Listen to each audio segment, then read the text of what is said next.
ban phase that came through from Energy Pacemaker as we jump straight into Champ Select.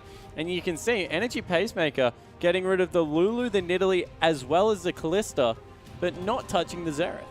Yeah, the Xerath available now, and Snake probably sort of wondering what they've been offered here. Mbaka hasn't decided to lock it in just yet. Beast is going to take away the Rek'Sai, and Raphael, he can take the Xerath now if he wants to. Yeah, certainly is available if he wants to push that one through. We see the Annie was the first pick, and on the side of Snake, they take the Rek'Sai as well as the Maokai. We've seen that Flandre really is favoring that Maokai at the moment. Yeah. This is the 4th time that he's played it in a row, I believe. Of course, had a cheeky game of someone else in the middle there, but then straight back to the Maokai as well. Raphael hovering over a few different champions. Not entirely sure what that's going to be, as Drizzle has the opportunity to pick up his Lee Sin if he wants to, but looks like it might be the Jarvan. Yeah, so Jarvan might be the pick away here, and we see Kane going for another mid-game Centrix AD away from the hyper carry that he played last time in Jinx. We see the Lucian being picked up, and straight away Bucker. I'm sure he was telling his team to pick it the first time around because that was an insta-lock. Yeah, and why the heck not? I mean, of course, it's been banned away from him in the last, so many games, probably about 5 champ selects that has not made it onto the pick phase, and it's understandable. Barker has shown so much mastery of that champion and so much comfort as well as Energy Pacemaker. They might have a plan for it, but I'm not sure what that'll be. Diana's available if he wants to take that. As we see, once again, Kane toying with my heart. Yeah, it is going to be the Diana hover here, and they're locked in now for Shu. And Garen has been locked in. Spawn, welcome to your favorite game of the LPL. Yeah, this is amazing. Garen is such a good anti-carry against AD carries. I really honestly do feel that. He gets very, very big and has one of those old carryover spells that you don't expect in the queue with the silence still, so it just is so hard to get away from him. You can pick up things like Kog'Maw, these hyper carries, but Garen really doesn't care. Has a very smooth transition into the Thornmail, and as long as he has that flash up, can do some work. The problem is, it doesn't have flash, doesn't really do much. Yeah, and there's no Black Shield, there's no Morgana there, so Monsoon going to be a little bit of a worry. Of course, Beast is going to be able to do some CCing as well. Flandre is a CC machine, and Crystal hopping on the Kog'Maw. Yeah, so Kog'Maw is the selection here, and these are really 2 of Crystal's comfort picks, the Callista and now the Kog'Maw. So we're going to see him in his, I guess, most comfortable environment on the little Void Puppy. And definitely isn't a protect the Kog'Maw comp, but still confident enough to run it. It's a no sustain lane, so there is a lot of kill pressure that will come out of Kane and Shu in the bottom lane if it is not a lane swap. But when you take Garen, you expect to probably get lane swapped on. Yeah, you probably don't want to give Garen that 1v1 matchup. That is, of course, probably where he's good, isn't it? I'm not even convinced he's good in a 1v1 as we see. It is the Garen versus Maokai. I like Garen a lot, and even I find it hard to justify picking him sometimes. So. Yeah, although you still do. Amazing J going to take that one to the top lane against the Maokai, though. Drizzle is going to be on the Jarvan this time as Beast has the Rek'Sai, the coveted jungle pick, as Raphael on the Diana. And we'll see whether Barker's Xerath is going to be strong enough. Of course, has been fantastic over the season. Kane on the Lucian and Crystal on that long-range Kog'Maw, and Shu with all the engage versus Ella with all the disengage. Yeah, exactly right. Trying to get that Annie in there for the big stuns. Energy Pacemaker putting together a weird composition. They're very creative, but sometimes ineffective. Hopefully that isn't the case this time around. Yeah, certainly hope to see whether that Cataclysm is going to be blocking out a Garen, but let's have a look as we hop.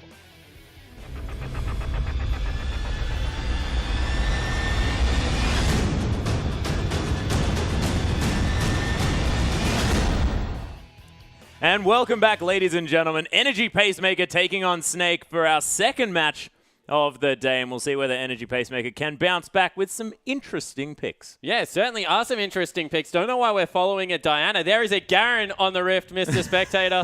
Take me to the top lane. And isn't he a handsome man? Oh, he certainly is. Of course, that remake making him very attractive.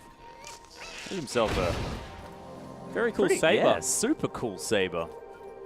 There's maybe some action in the bottom lane. Kane getting chunked out. Might want to take a look down there. But nothing happening. Back to Garen. Yep, there we are. Beautiful. Of course, that passive is very effective late game now. Early game, it still is just a laning tool. You have to get out of combat, of course. Minions don't break it, so it's good if you're in a lane by yourself, maybe freezing a lane out. It has gone with the Doran shield start for any Garen fans playing at home. But late game, it's a terrific tool. It means that if you ever disengage a siege and are you using a Garen, I guess, in any form of split put situation, in any team fight that is being long and drawn out, and I guess you can get out of combat, it does give him a lot of regen, makes him extremely healthy. Couple it with a Warmog's armor. I was going to say that, yeah. And he's very hard to deal with. As you see him also busting a move, dances quite like Atlas. Oh, no. No. People are not going to find that gif. That is not going to happen. Snake and Ella hanging out by the blue buff here as well, and they might actually be taking the Gromp here. And that cheeky grin on your face, you get rid of that spawn. All right, Judgment going to be used just to help with the Gromp, and Amazing J heading towards the top side, and we're going to have standard lanes. Yeah, it certainly looks to be that way, and it looks like they're just taking the small, I guess, little parts of the blue buff. I don't actually know what they're called. Yeah, they're little sentinels or something like that? I think they are called sentinels. Are they called sentinels? Maybe. I'm not entirely sure. Whatever they're called, they took them away just for a little bit of an experience lead. They don't take as much damage as you do doing a full camp, and then still able to get back into that lane. And you can see already with the W, with the shield, Crystal able to harass terrifically. I think this is the most underrated part of Kog'Maw's kit, and it's how well he lanes. He's extremely long range. That W costs no mana, so you really can use your spells with a little bit of abandon in the laning phase. And he's very difficult to deal with.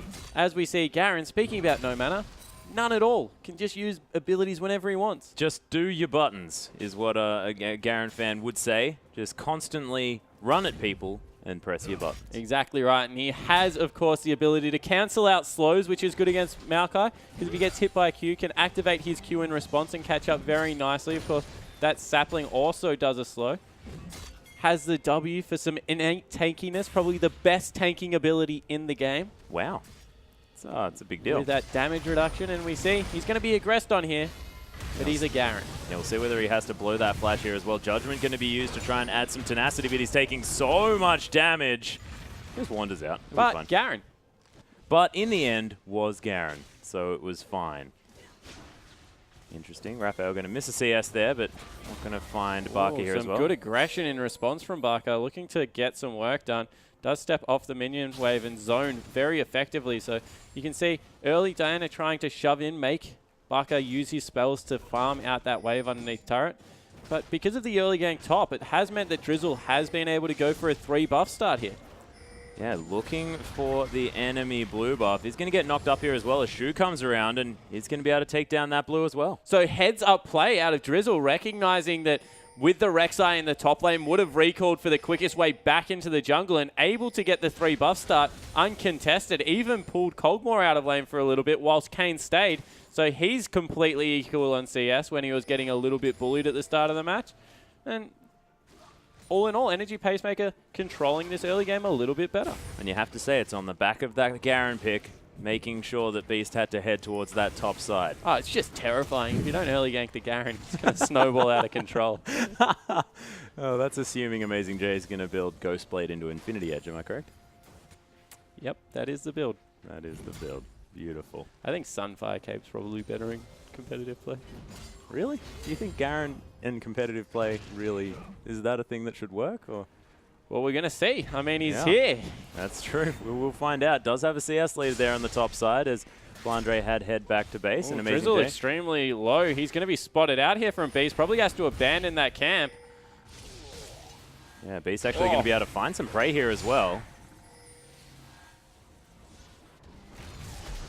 And look, not going to be able to find the kill. That's the main thing. Judgment going to be used onto Flandre here, who's not too bothered by it. Does answer back with a fair bit of damage. Going aggressive. Needs to be careful here. Garen trading extremely well.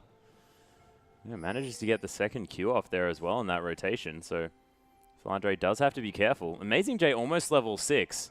And that ultimate does a heck of a lot of damage. Yeah, but it does at the start of the game, but it's, of course, magic damage. You don't build much of that penetration coming through, and does struggle with it a little bit late game. So it's good early. Definitely agree there. It's fantastic execute for securing those kills as Garen, as you want to pick up as much of the team's gold as you possibly can.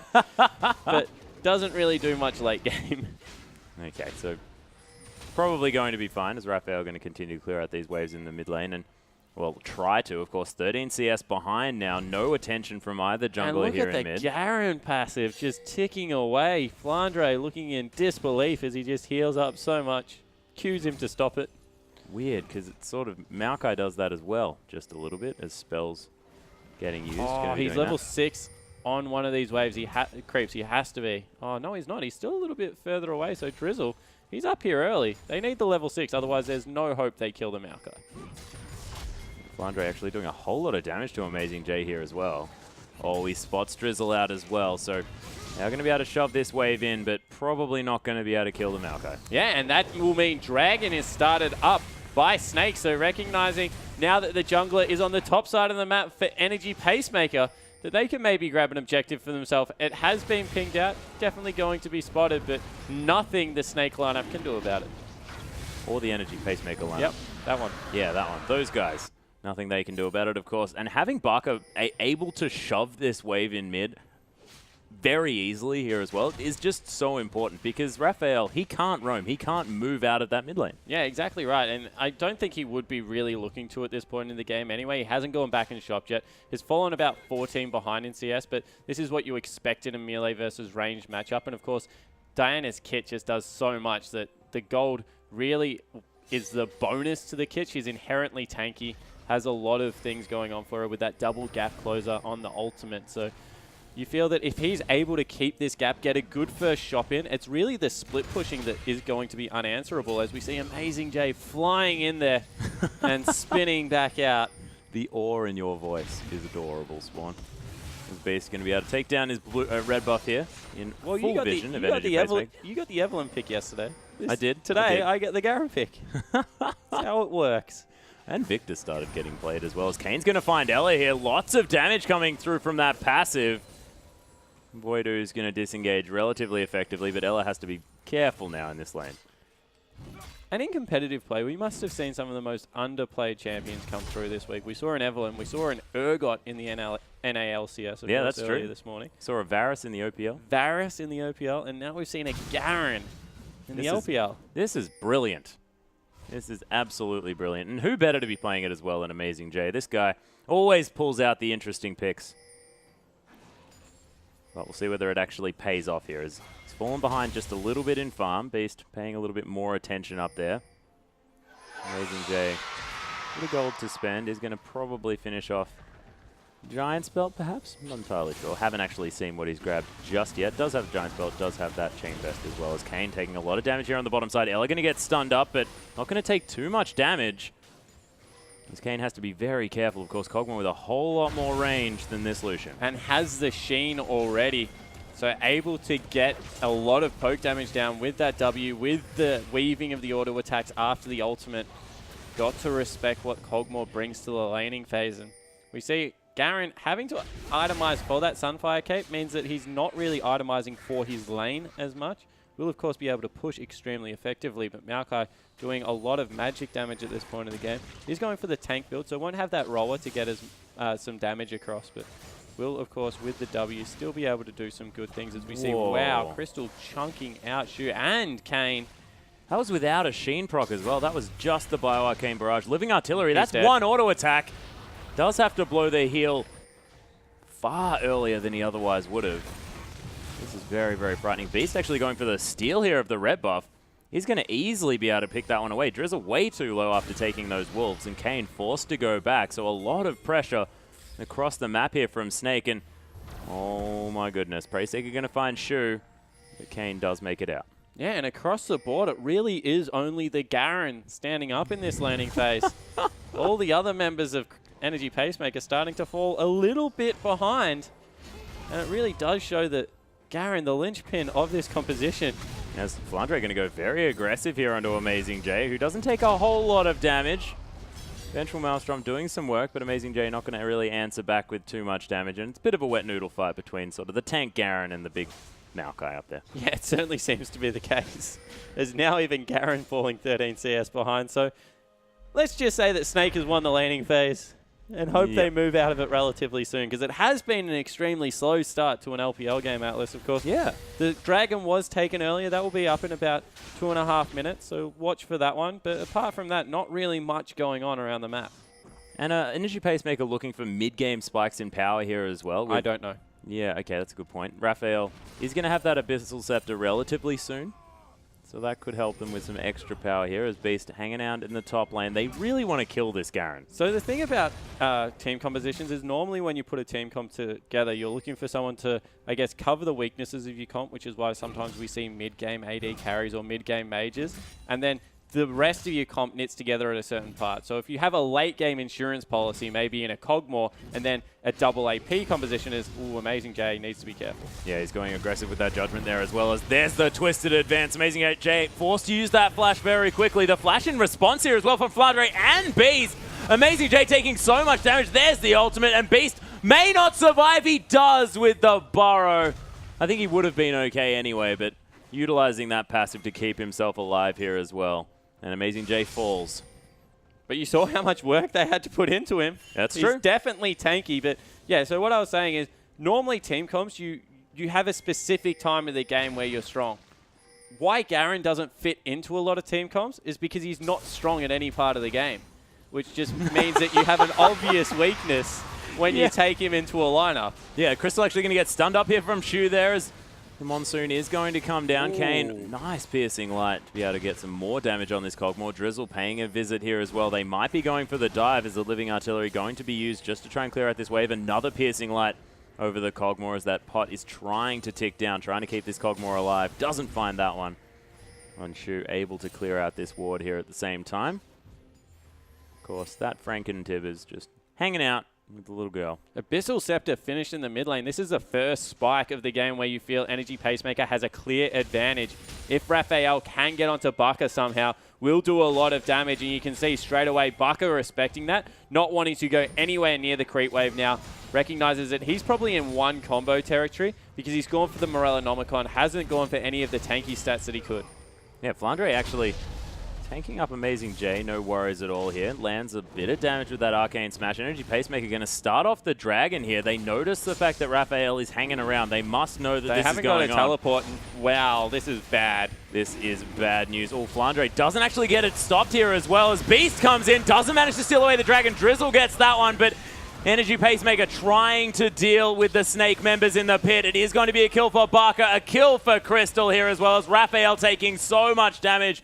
Barker just doesn't seem to care as he continues going forward at low health. And Amazing J, he's in the top lane. Yeah, he certainly is. He teleported back to lane after that gank came through, and that meant that he didn't have the teleport available. Once again, Snake playing around teleport advantage extremely well.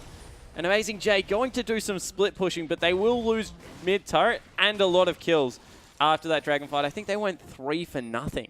Yeah, 3 for nothing, and the Dragon did go over to Energy Pacemaker, so that's something that they can hang their hat on, but they lost the middle lane outer turret, and that bottom lane outer turret is going to cop a lot of creep damage here as well and kill a lot of resources that Energy Pacemaker sorely need, because this is a Cogmore at 20 CS in the lead, now has a Trinity Force as well. Yeah, and against Lucian, this lane bully that we've seen become even more popular to try and shut down these late game hyper carries. It's just not going to be the case this game, as Amazing J manages to grab the top lane turret. So lane successfully won by Garen. Yep, Garen has won 100% of lanes in competitive play in the LPL this season. Beautiful. I love it. I honestly do. Oh my goodness. We need Poppy Top to come through now. I'm not sure we do, actually. I don't think that's ever a statement that you can ever make. Visit Chachi, please. Crystal going to continue clearing out creeps in this bottom wave. Void is going to help him out with that one as well. This time around, Jarvan going in, looking for the gank. Yeah, now to see the power of this Garen. We'll see whether the ult comes through here as well as Amazing J.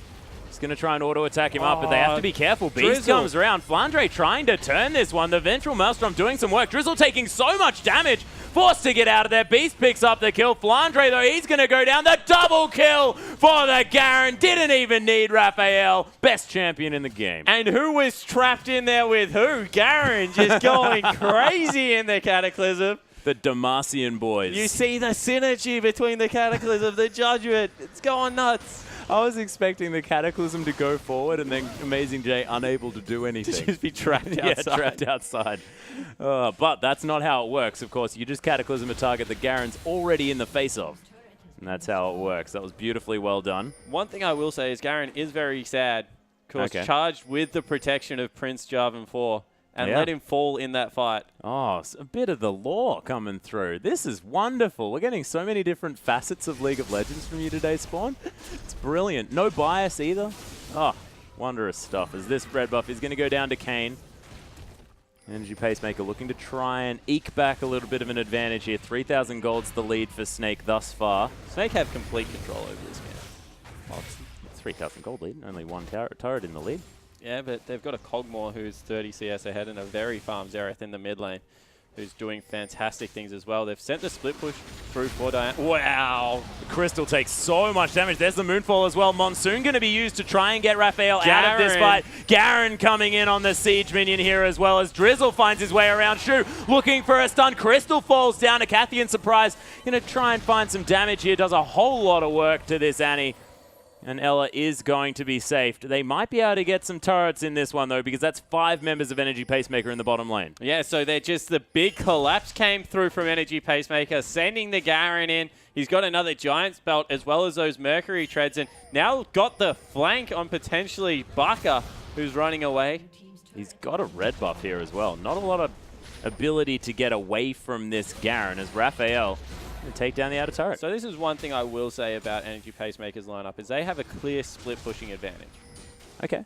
Diana is so much better in split pushing situations than any of the members of Snake. They can maybe send the Rek'Sai after her and hope he gets tanky enough that he can clear out the waves. But in being able to fight someone, Flandre is not going to be able to fight Raphael. Cogmore definitely cannot go to the same lane as Raphael. We just saw the benefit of that as Shu gets the Tibbers. Yeah, there's the Tibbers coming through. The culling coming down from Kayn as well. Cataclysm onto Crystal. He's taking a while to die, and Raphael is going to eat a lot of turret shots. The heal to be used, and he's not going to die to that Acathian Surprise, but they get at least a Summoner spell. Yeah, so they get the Summoner spell, but once again, Raphael really starting to get going, has that needlessly large rod, and this Diana is going to become a problem if continuing to be able to split push, as we see Flandre and Amazing J continuing to fight back and forward. Amazing J starting to get the, I guess, upper hand in these little bits of skirmishes. Look at all the damage coming through.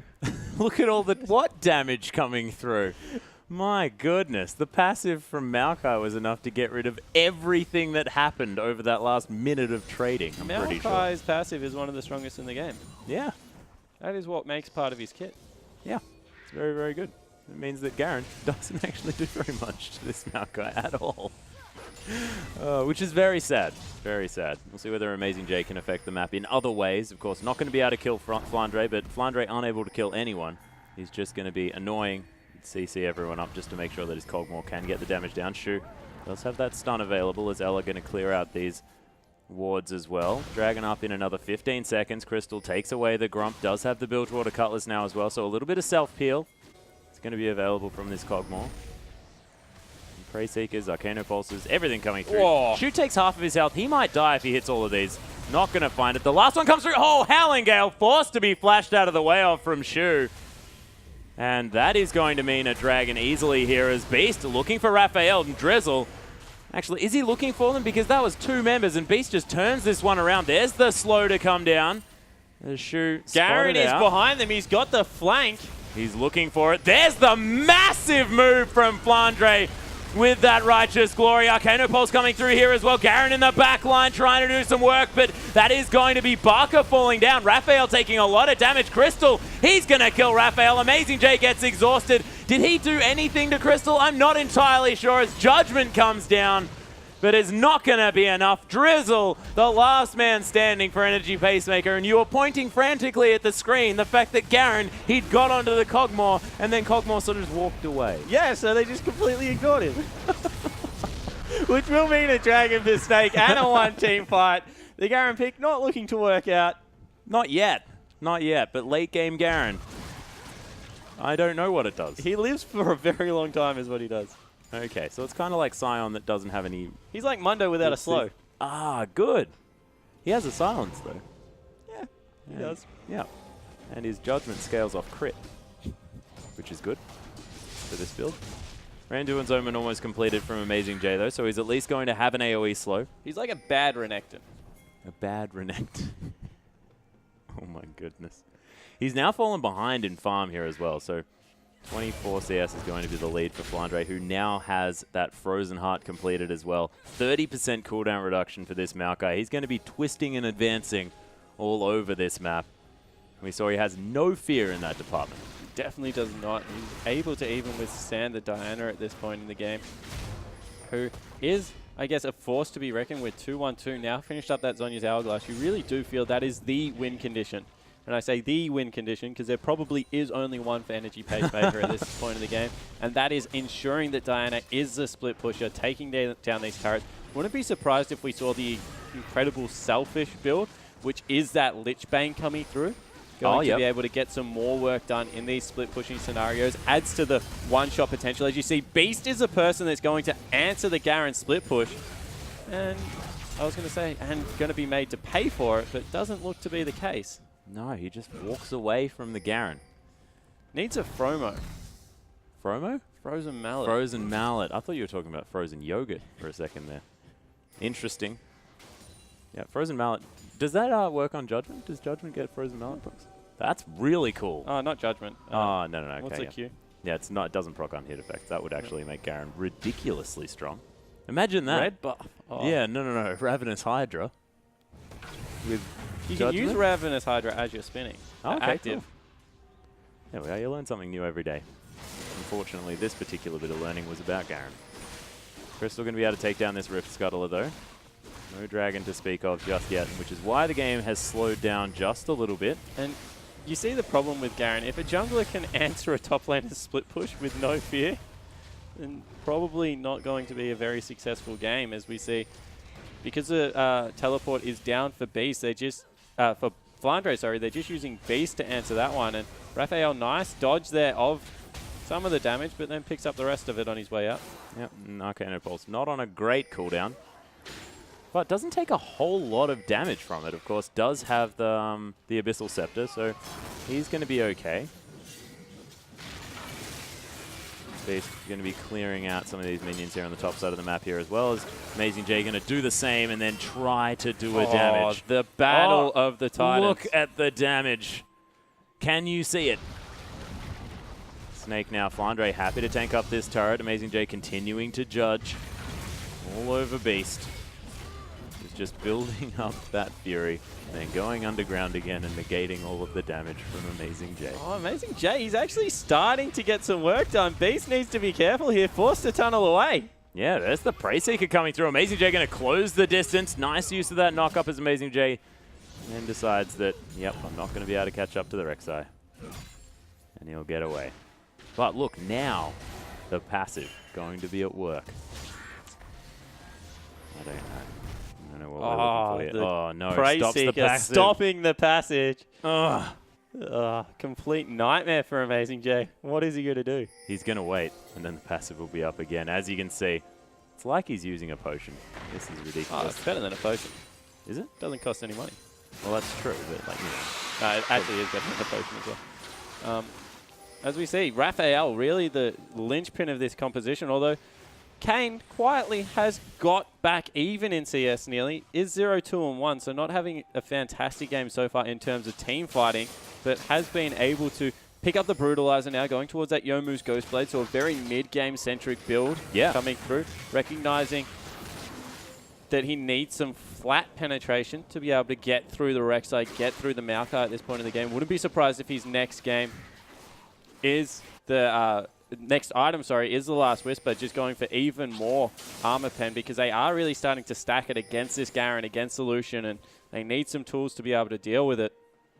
Garen in his own right, Sunfire Cape as well as the Randuin's Omen. He's extremely tanky, although Crystal probably not going to mind with these two completed items, that Blade of the Ruined King as well as the Trinity Force, of course, synergizing so well with the kit that comes out of Kog'Maw, the attack speed, the movement speed. It's just got everything you could wish for in a hyper carry that uses that on-hit effect from his W to really do a lot of his damage at this point in the game. And Barker, He's got a Death Cap. He's got a Morellonomicon. They're all looking very nicely set for this next Dragon fight that will be up in 30 seconds. Yeah, and Barker's just sort of been consistent this game. Clearing out waves, that's his job. He's built up his items and now can sort of keep clearing, keep just being a bother, creating pressure in these lanes. And he's been very, very safe, 1, 1, and 2, but not sort of the standout Barker performance on the Xerath that you expect, just very consistent. Yeah, it certainly has been, but really not many team fights have broken out as of yet. So let's see exactly how they respond. They won the first team fight very convincingly, just ignoring the Garen on the back line. Garen gone back, picked up that Spectre's Cow. Spectre's Cow, so he's going to be tankier against the magic damage, but Dragon has been started and it's going to fall completely uncontested. Yeah, no vision available for Energy Pacemaker. They are just milling about in the mid lane, so not going to find this one. And that is going to be, I believe, the 3rd Dragon now for Snake. Yes, it is. So movement speed acquired. I'm looking forward to patch 5.5, Jake. That's what I am. Oh, as there's a fight in the jungle. Yeah, Flandre actually teleporting into the backside here as well. Kane going to stop that culling as the Monsoon comes through from Ella. He's getting ignored, though, as Amazing J trying to find Crystal, who's completely out of mana. There's the, oh my goodness, the explosion onto Kane. He's off the rift. Amazing J finally with the attention that he looks for, but that is going to be after everyone else is dead. That's going to be doing any damage, and Crystal cancelling some auto attacks. Amazing J having a bit of a party, and eventually Crystal going to decide to kill the Garen. Yeah, so Garen falls down 2 for nothing there, although Raphael might be able to pick up one in response. Yeah, Barker is going to have to use that flash if he wants to get out, but straight into the Annie. And Raphael with that crescent slash going to be able to started up across the other side of the map. Yep, and Crystal has a whole lot of Baron damage as well, of course, with that Cogmore, Bioarcane Barrage, and Blade of the Ruin King. Drizzle wants to come through for a steal. There's the Righteous Glory onto Shu. They're going to immediately destroy this Annie as Crystal. Not a whole lot of mana, but it doesn't matter. Just right-click some people. A double kill now for this Cogmore, and Raphael ain't no way he can get out. Triple kill, and that is theoretically the ace, but Kane, he's respawned. Yeah, so able to, I guess, trade 5 for 1 across the entirety of the rift there, back and forth, but that'll be also Baron going down Atlas, maybe about a 9,000 gold advantage, and now I don't think there's any win conditions for Energy Pacemaker. Yeah, it's looking a little bit more difficult for them. Of course, maybe if Amazing J finishes the Banshee's Veil and builds an Infinity Edge, he won't be ignorable anymore. Yeah, well, that's a problem, that they're just not, they're kiting him out, making sure that even with the flash, he's not able to get on top of Crystal. You saw that Crystal went extremely low to about a quarter health, but then through the lifesteal, just able to get it all back up. Garen really does need to be able to kill people within that initial combo to be effective. Otherwise, it's completely ineffective. Yeah, well, we're seeing that demonstrated today. But of course, I haven't lost faith. Don't worry. I still believe that Garen is going to find his success in competitive League of Legends. I lost faith as soon as Westeros Yeah, left. I was gonna mention Westeros. I'm not gonna lie to you. Unfortunately, haven't seen him in the LCS just recently. I hope and dream every day that he comes back. But Shu gonna throw down some wards here. Flandre looking for a Righteous Glory here as well as Kane. They do no damage to him. Yeah, they used the stun onto the Maokai. That means the Crystal can play further up here as well. Raphael continuing to try and split push as the culling comes through to try and clear out the minion wave. Flandre just being a bodyguard for this Cogmore as Pacemaker looking for some targets from Beast. And Snake now trying to break into this base and use this Baron buff to good effect. Well, they're pushing it on 2 different waves, so they're going to be able to grab bottom definitely here. So that's the first tier 2 turret going down. Now they're on the base turret coming in there. Flandre going to be able to pick up that turret in the mid lane as well with some help from Crystal. And all of a sudden, Energy Pacemaker are in real danger of having their base broken wide open. Crystal's even gone for a Last Whisper. Not a very gold efficient item on Cogmore specifically, just because of the way the W works. Scales a lot better off attack speed than it does anything else. However, that's just a build that you go, if you think you're going to win the game relatively soon, want to make the most of your item purchase whilst you have it. And when you have a brick wall of a Garen that he's not doing much, but you want to be able to kill him a little bit quicker because he is frustrating to be around in general. Yep. Yeah, says mean things while he's alive. That is sort of going to be useful as Flandre has some attention from more members.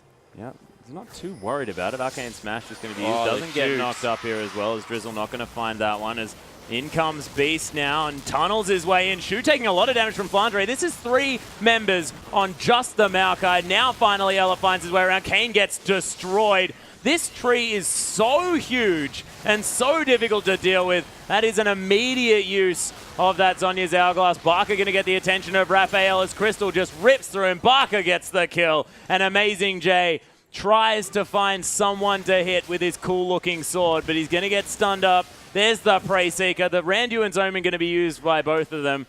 But Crystal decides, this time I can't be bothered killing the Garen, and I'm going to take the base. And surprise, surprise, he's just being completely ignored again. Oh my goodness. He's having one of those feelings like, oh, I just feel like I don't exist. You know? Beast. Oh, it stops the one back. No one can stop Amazing J from going home, though. As Nashor's Tooth is now being completed by Raphael, but that's more of a split pushy type, consistent damage build. Yeah. Definitely viable. Also has 20% CDR. Oh, yeah, it's brilliant. Very good item for Diana. Doesn't quite have the boots completed, but that is 3 items on this Diana, able to definitely do some consistent damage in these fights. This Amazing J now just wants to kill some creeps, get out his frustration. Even they're going to start ignoring him soon. Oh my goodness. Spirit Visage is going to be the option here for Amazing J. Of course, I don't know why I suggested the Banshee's Veil when it synergizes so beautifully with his passive. Assuming he's ever out of combat. But look, we'll see. It's not over yet, ladies and gentlemen. QSS as well as another BF sword has been picked up by Crystal. It's close to over, ladies and gentlemen. He is being camped out here. Needs to be careful. He's going for the wave. Yeah, Raphael forced to use that flash here as well as Flandre looks for it. There's the Righteous Glory popped. He wants to come through to pick up that Twisted Advance. There's the knock-up. Oh my gosh. Raphael ain't going anywhere. And Barker able to use his ultimate just to help out with the damage there, as well as Kane does cull down onto Crystal. Amazing J definitely able to ignore these turrets as Crystal going to use his QSS. Now needs to probably get some auto attacks into this Garen because his lifesteal is going to be more than the damage that Garen's going to be doing to him. Shu not able to find it. The triple knock-up to come down from Beast as he's now in amongst 3 members. Amazing J, he is going to fall down. Flandre picks it up with a Twisted Advance. Shu going to die as well, but Crystal, he's dead. Kane able to escape. It's a 3-for-1, but the Cogmore's dead. Mission accomplished, Atlas. Is now all Kane needs to do is get away. Doesn't not look gonna like do he's that. going to. So another nearly ace actually comes through. Drizzle did survive on the top side of the map. They're not going to really mind as they pick up their 4th dragon of the game. Yeah, Beast easily going to be able to lock this one down. And Snake with a firm lead in this game, you have to say. 13,000 gold. Little bit more. Barker just going to Arcano Pulse his Blue Sentinel to death. Shocking Orb there as well. Nicely done. But on a serious note, if we look at how Energy Pacemaker has approached these 2 games, I really think they have missed a trick here. Barker's champion pool, 2 games in a row, he's got a comfortable champion. Crystal's champion pool, 2 games in a row, he's got a comfortable champion. And these are both the champions that were banned away or picked away in the last series that we saw Snake lose. Exactly right. And I just think that Beast has shown that whilst he has 2 champions that are much better, that he can play these other champions a little bit more flexible, has the Nidalee, has the Rek'Sai, willing to jump on the power picks. Ella and Flandre's champion pools have never been in doubt. Yeah. Being able to pick up multiple champions. Of course, Ella loving that Janna that now has an Ohm Wrecker in the inventory. Interesting. Very good. Very good?